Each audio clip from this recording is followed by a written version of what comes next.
Welcome back to the channel. It's your boy, your bro, your favorite cousin, DJ the Singer, and I'm back with another story time. If you show me, I will do it. Baby, if you teach me how to love you, I will do it. All the pain you've been through, I refuse to take you through it. Baby, if you teach me how to love you, I will do it. I promise I'll prove it. Such a salient pain. If you're returning, hey cousin. If you're brand new here, go ahead and hit that like button, hit that subscribe button, and go ahead and turn on your notifications so you can be the first to be notified when I drop new content. Because I keep telling y'all, there's no channel like mine. There's no story time like mine.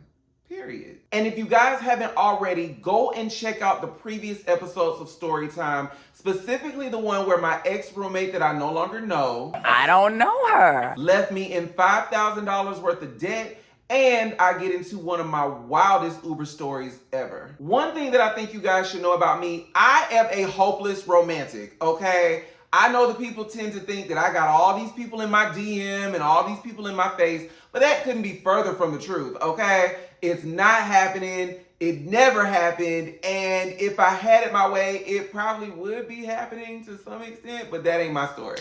So I just want to go ahead and get that out the way. I've been on some really, really fun dates. I've been on some great dates. I've been on some dates out of pity. I've been on some dates that I knew I ain't had no business being on, but I just went just so I could get them to shut up. And then I've had some really, really bad dates.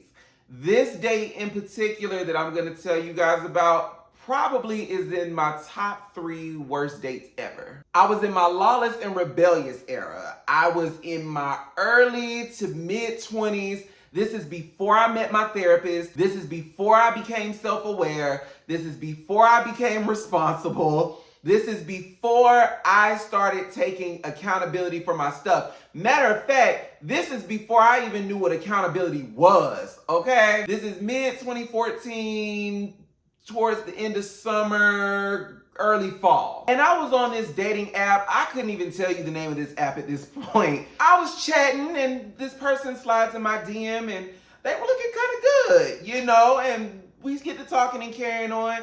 And somewhere in the conversation, we start exchanging numbers. Cool. So we get on the phone, start talking, you know, what do you do? What do you do for fun? That whole thing. At the time, like I said, this is 2014. This is before people just were like, we're just gonna go, okay? I mean, people were doing it, but relationships were still a thing. Like dating was, we were at the end of it, but it was still a thing. For me, as a lover boy, my heart is fluttering. I'm like, woo, you know, I'm all excited. I'm like, let's see what can be. You know, this might be my forever. That was my mindset at the time because I was just so gun-ho about being in a relationship. I was so gun-ho about being somebody's husband and connection and communion and companionship, all of that stuff. Like I was really gun-ho about it. And so this person starts talking to me and, you know, they're just like, oh, you know, I work in HR for this airline and yada, yada, yada, so on and so forth. Now, y'all, let me just tell y'all this. I have never dated anybody just to elevate in a career, in school. Never. That's never been my MO. So go ahead and get that out of your head. I genuinely dated this person for a brief second. Let me rephrase that. I genuinely went on a date with this person because I genuinely had an interest until I found out some stuff later, which I'm about to get into. So we make arrangements to go to dinner. After talking on the phone for a couple of weeks, we were just like, okay, you know, let's go out to dinner, let's hang out, whatever. Y'all, this is why you have to do your research. You have to do background checks on these people because these people will be cool and be everything you want on these apps. But then when you meet them in person, they are bat crazy, okay? We decided we were gonna go to Taco Mac. So I get picked up in this brand new Mercedes, you know. I'm smelling good, they smelling and looking good, I'm looking good, I had a fresh fade, you know what I'm saying? Like, we riding, all right? So we get to Taco Mac. At the time, Taco Mac is the spot, okay? People may disagree, but for me, it was the spot, okay? their menu used to be A1. I don't know what they've done to it as of recent, but I can tell you it ain't hitting on shit now. Not the way it was then. Also, Taco Mac would give you free desserts on your birthday. My birthday just passed on the 18th. So I would go up in Taco Mac in the middle of March, middle of September, with the munchies or a sweet tooth, like, hey, it's my birthday. They wouldn't ask for ID. So, I got a free piece of key lime pie. When I think back on it, it was just wrong and trifling. But in the moment, it was like I wanted what I wanted and I got what I wanted. Okay, so don't judge me because I'm sure you all do a lot worse. So anyway, we get to Taco Mac. We sit down. They seat us in the middle of the restaurant, okay? If you know anything about Taco Mac in Decatur, the way that their restaurant was set up, they used to have their booths kind of spaced out. But there was this one booth that was circular, that had like this circular table that would be in the middle of the restaurant, close to the bar, but it was also close to the window. Well, anyway, we're sitting in this booth. The waiter comes, asks us what we want to eat. I put in my order. I got this chicken wrap and some sweet potato fries. I don't even remember what they got, but I know it wasn't wings, it wasn't salmon, it was something else that they had on the menu and a beer. All right, cool. So we're sitting in this booth and we're just having regular conversation. How was your day? It's nice to meet you. You have nice eyes. I like your lips. The whole nine, And next thing I know, my drink comes out first. They get theirs. It's no problem. But then my food order comes out before them. Theirs doesn't. And next thing I know, all hell breaks loose. Oh, hell no! So you gonna bring his food out before you bring mine?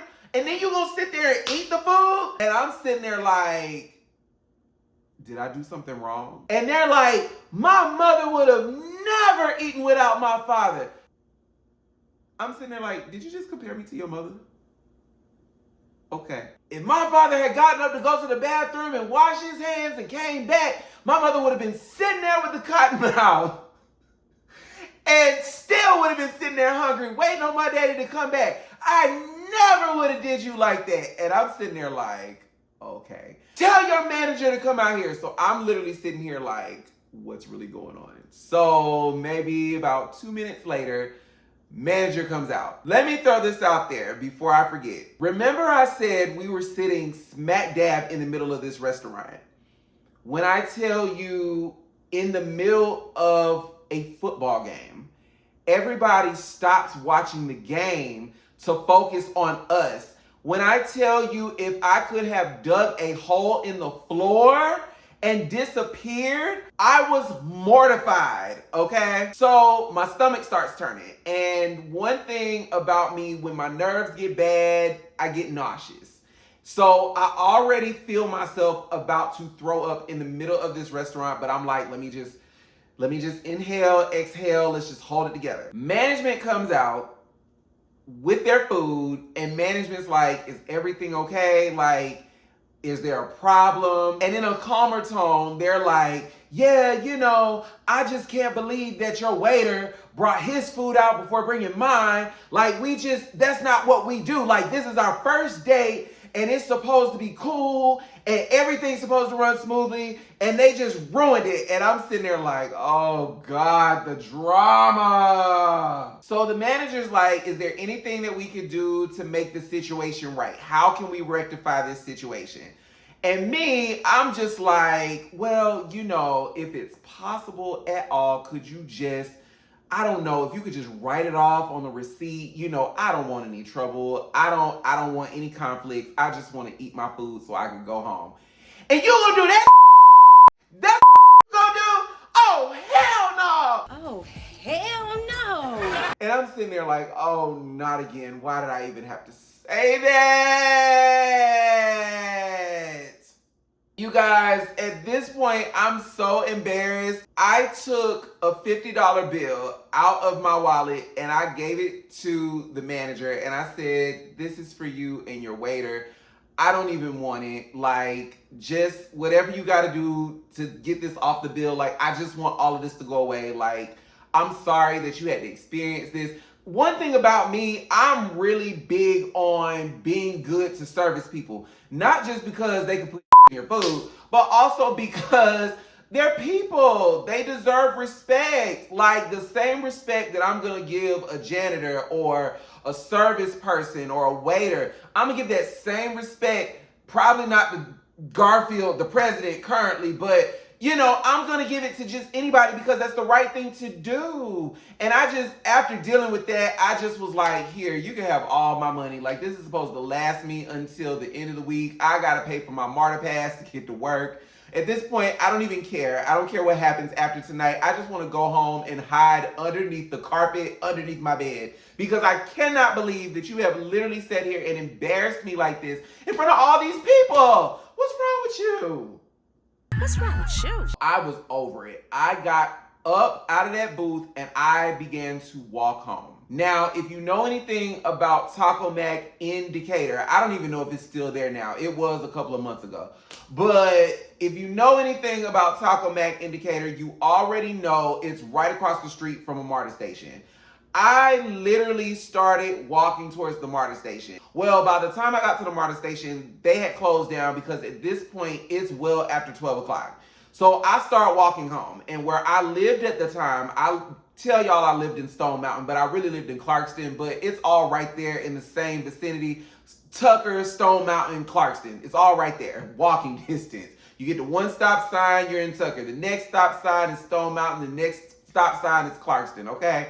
So I began to walk home, and from where I was staying, it probably would have taken me every bit of an hour and a half to 2 hours to get home. So I'm trucking it, okay?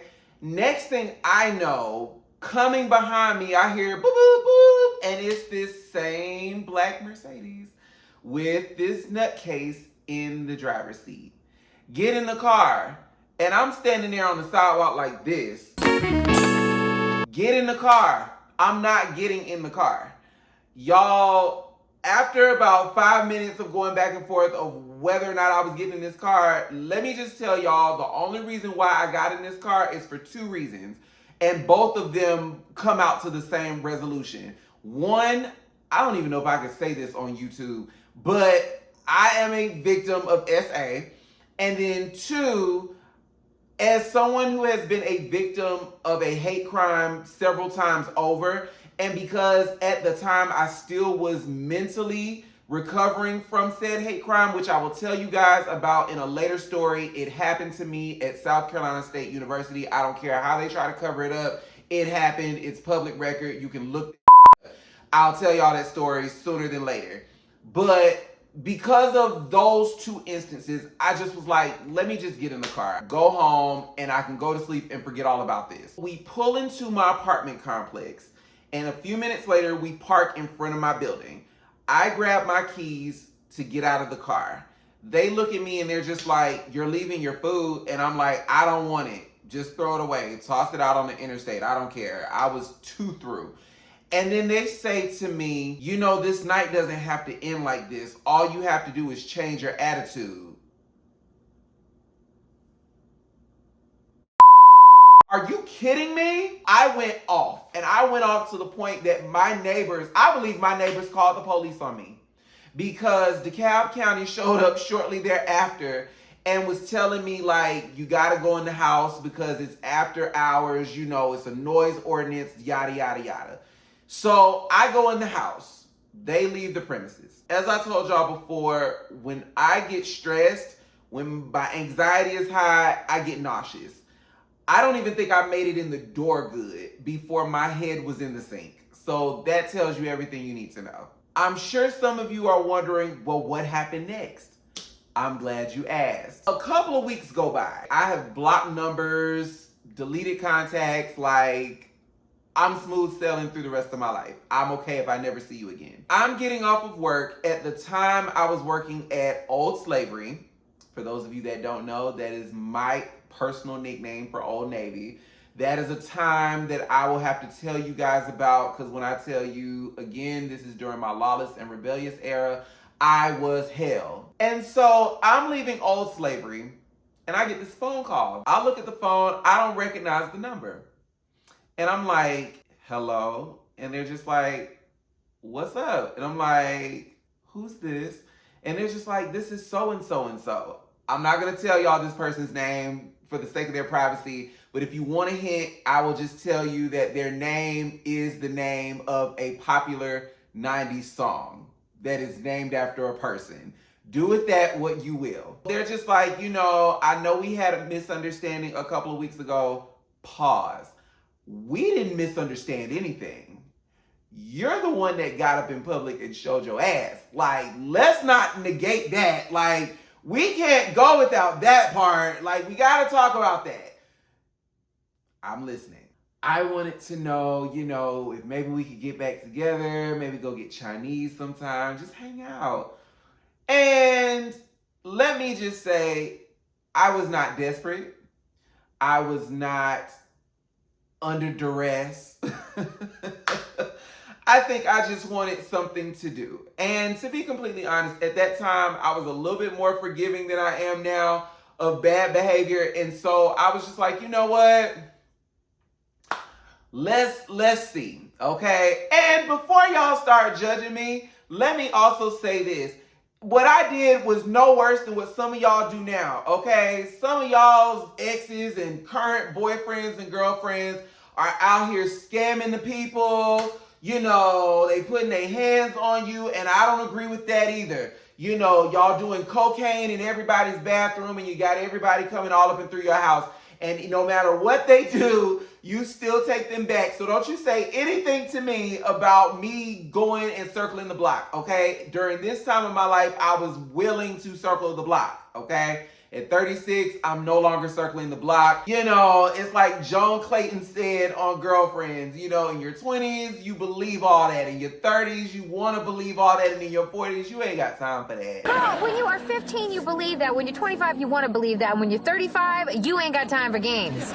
On my next off day, we agreed that we were going to get together and go have Chinese. Cool.